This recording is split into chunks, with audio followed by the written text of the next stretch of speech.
Hey, I'm back again, and this time again on the same topic, the economy of the country, because this these are the days when I'm actually feeling the pinch because the slowdown has hit me as well in the close quarters. So most people that I sit with these days are confused about which time was worse, the recession of 2008, 9, or this time.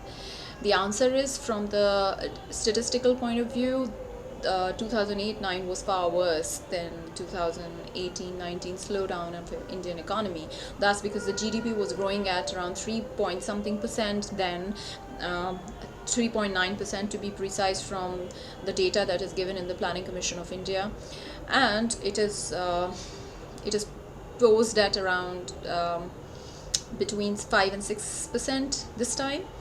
The only difference that perhaps we can notice is in the government spending, which happens to be a classical way to salvage the economy out of slow times. It was much better then than now. Government is seemingly doing far less this time, and that's because, according to the experts, that's because we don't need it this time, because things aren't that bad, or not all sectors are performing bad this time, and it was clearly performing bad then, almost all sectors. So if an analogy were to be drawn, if your child does bad in one subject, you need not be that alarmed. But if he or she performs bad in all subjects, then you need to take stock of things. So the government is also resting on the same logic, that we don't need to be concerned until some ray of hope is given by some sectors. So maybe things will get okay on their own, especially these are the festive times, so things will improve. Speaking from my personal point of view, it would have been better if some money was injected into the economy, because if people had more money, people had employment, they would have spent a lot, or at least some bit, on in contributing to the aggregate demand. And it should have been done far before the festive season. It would have been a really vibrant economy then. However, going by the logic that the government gives, it's really waiting with caution, or so it seems. Since it's for the country, I really hope that they are right, because at the end of the day, it's about our country. It's not about who loses, whose logic loses, and whose logic wins. So I just stated my personal view that some bit of capital expenditure, some bit of few steps under fiscal stimulus should have been pumped into the economy. Another reason that we see in now and then, that is 2008 and 9 and 2018 9 and 19, is that we have banks not performing well now. People say that's because many people in this particular government regime have run away with the money, which is true.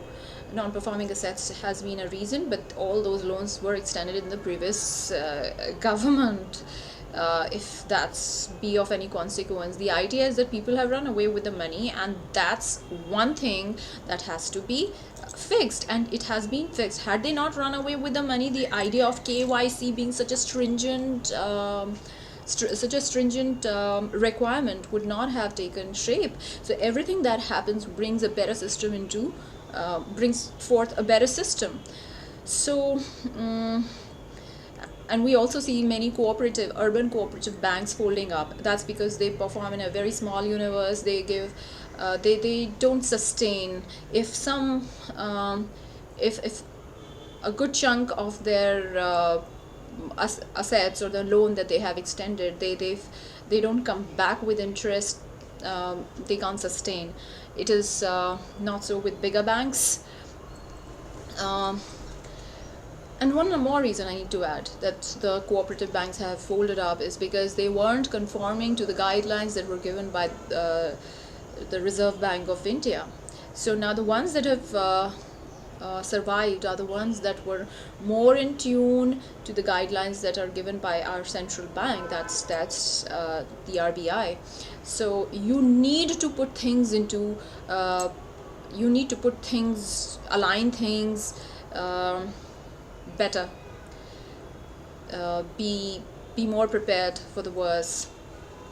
So, and talking about the big banks, they are not lowering down the interest rates. That's because if we read through, if we stir up the information that's there, we'll find that it doesn't have the latitude to give away a lot of loan to people, because the deposits aren't much, and deposits are the money that they give out on loan.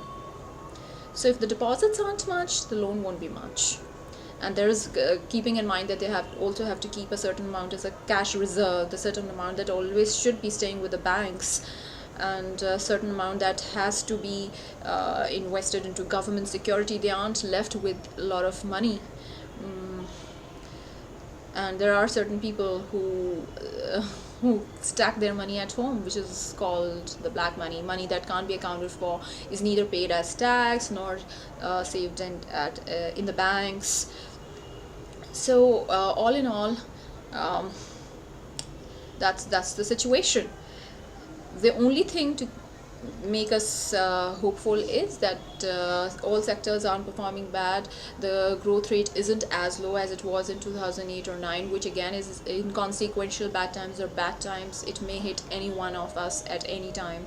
And let me end by drawing an analogy. I have always felt it's an mythological analogy, that around Navratri, whether it comes in Chaitra time, that is it comes around summers or it comes around autumn, which is now, it always, in my personal experience and observation, it seems to disrupt things. I see it as a disruptive energy of Mahakali. All those things that don't have a very strong foundation, they fold up. And I'm just talking about the organizations or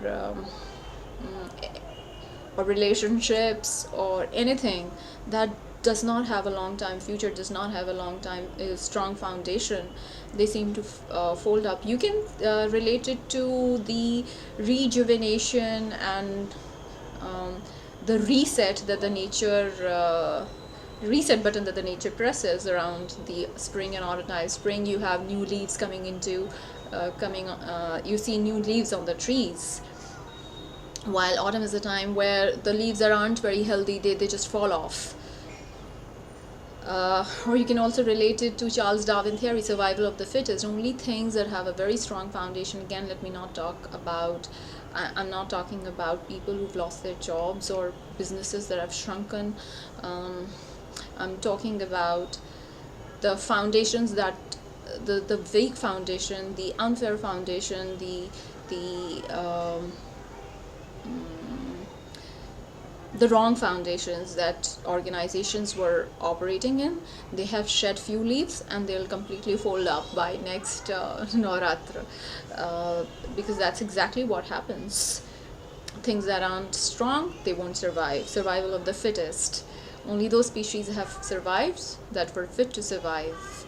Only those businesses have survived that were fit to survive. That doesn't mean you as a businessman weren't good enough.